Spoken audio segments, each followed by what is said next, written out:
Hello and welcome into Pat's Latest. I'm your host, Mike Gambardella, and thanks for joining us here on day 2 of free agency for the New England Patriots. Before we jump into everything, make sure you go down and subscribe for our channel, turn on notifications to get the latest updates, give us a like if you like what you hear, get in our comments and let us know who you think the Patriots should be after, and be sure to check out our older episodes as well. Again, a hectic day 1 that saw several new starters added to the fold for the New England Patriots, and now a lot more news than actual signings here on day 2. We jump right into it and look over at those day 2 moves, which are zero, none on the board here after a busy day 1, but that did remain with several things the Patriots still need to address should they still stand by the fact that they want to be a set roster ready to compete prior to the NFL draft. A large undertaking, but something that is still possible here with the way this is already starting to unfold for the Pats. Again, they are waiting out the wide receiver market. There was that top free agent and Chris Godwin, who waited to the start of free agency and heard pitches and offers, but decided to return to the Tampa Bay Buccaneers, go back and play again with Mike Evans catching passes from Baker Mayfield.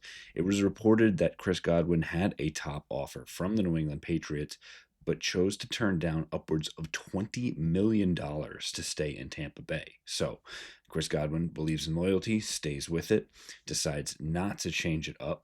So the top wide receiver on the class after T. Higgins obviously is franchise tagged, and Devontae Adams also signs, which leaves a little bit of a barren wasteland, to put it bluntly. There is no big-time wide receiver out there that the Patriots could say and pivot to. So that's why you've seen them kind of wait a little bit. You had the character signing in Mac Hollins, which was a great decision, but now several other ones are going to play the waiting game here a little bit. So they will also play the waiting game on tackle. They need a left tackle, shore that spot up, and they also need a left guard. They will wait to see what several of these signings start to look like before they jump back into getting the players that are truly going to help them out. Conversely, there was signings that came away from the Patriots. Their starting quarterback at the start of the year last year is no longer in Foxborough. He has decided to ship up and move to Arizona, and Jacoby Brissett will back up Kyler Murray for this coming season.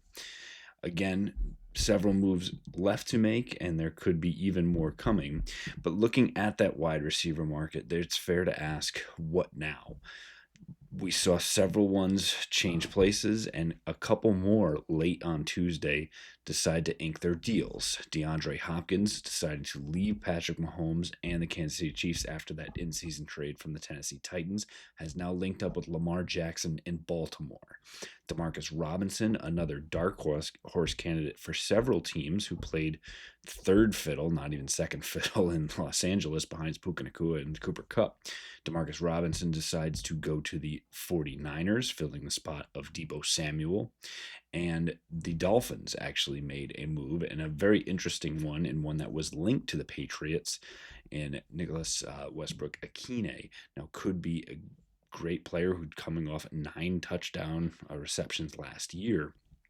And it will be interesting because it'll say, what was the right signing? Was it the Patriots going after that spot at Mac Hollins and getting the character guy, or getting the guy who actually put up the touchdowns last year? So another one to file away and see how that progresses and what Patriots end up doing with that wide receiver spot. Additionally, on that tackle spot, that blind side that becomes so important for Drake May, there is a report going around that Cam Robinson, who could be the top option still out there, could be a problem for the Patriots. Albert Breer actually put a report out on Tuesday saying that Robinson has a quote-unquote spotty reputation, and the Patriots are potentially worried about his motivation wavering if they were to pay him that top dollar, that top left tackle money, looking closer to $20 million per year. Even at 15, that is still a large ask. Breer went on to say that New England is not being cheap, which is obvious after their big time spending on the first day on Monday. And it sounds like they would simply rather assign Robinson to an incentive-based deal, which would make a lot of sense for the Patriots. That's why they have to play the waiting game to see if anybody else is willing to not go that route.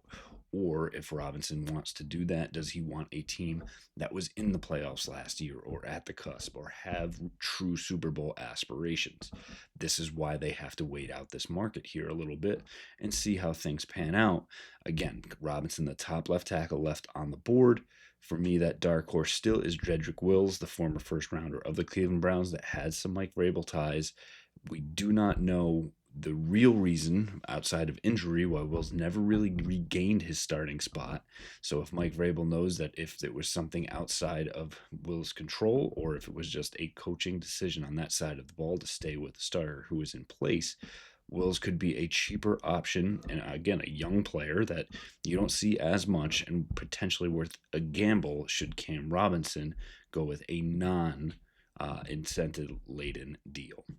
And finally, we wrap up with Cooper Kupp. The wheels keep turning on this one, as again, it was reported last month that the Rams would indeed be moving on from Cooper Kupp and looking to trade the Super Bowl MVP with the emergence of Puka Nacua and now Devontae Adams in the fold.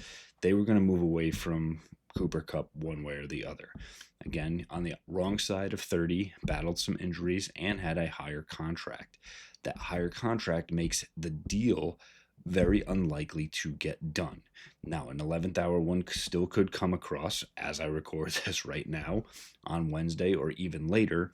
A team could decide, with the wide receiver market not being what it is, and there really only being a few top end talents in the NFL draft, that someone may say, we need Cooper Kupp in the fold, and be willing to fork over a third round pick or a package of picks and a player to acquire Cooper Kupp and absorb the contract that he has. That is a big ask, and it would only be those teams really in Super Bowl contention or feeling like they are the wide receiver spot away. The Patriots, again, have made some great strides, but maybe not quite saying it is only the wide receiver away. That said, Elliott Wolf and Mike Vrabel will likely not pull the trigger on a deal for Cooper Kupp, but they will be first in line should Cooper Kupp actually be cut. If the Rams decide we're not going to get anything for him, we're not going to keep a disgruntled wide receiver, someone we've actually said we're already going to move on from, they would likely cut, take that salary off the books minus the dead cap space, and simply move on. In that scenario, the Boston Herald has reported that in less than 24 hours, Cooper Kupp could actually hit the open market because of that cut. Obviously, the Patriots would pursue him and have him at the top of their list. More than that, they likely would have a real shot at signing him.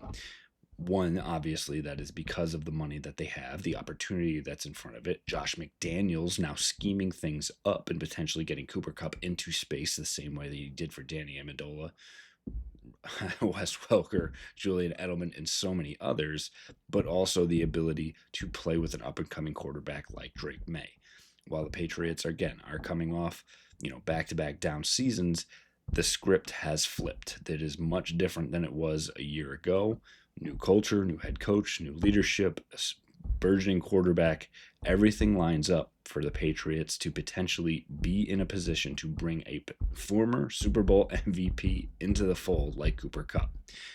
The one caveat to mention, everyone else in the league will be after this guy, not named the Rams, because it is a former Super Bowl MVP and he does still have a lot left in the tank.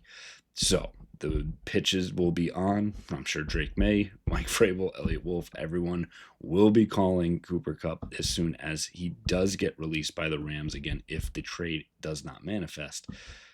And then Cooper Kupp will have a big time decision to make based upon all of the pitches that he hears. We'll be monitoring on everything that goes on with Cooper Kupp, the rest of free agency, and where the Patriots roster ends up prior to the NFL draft coming up in just a month and a half.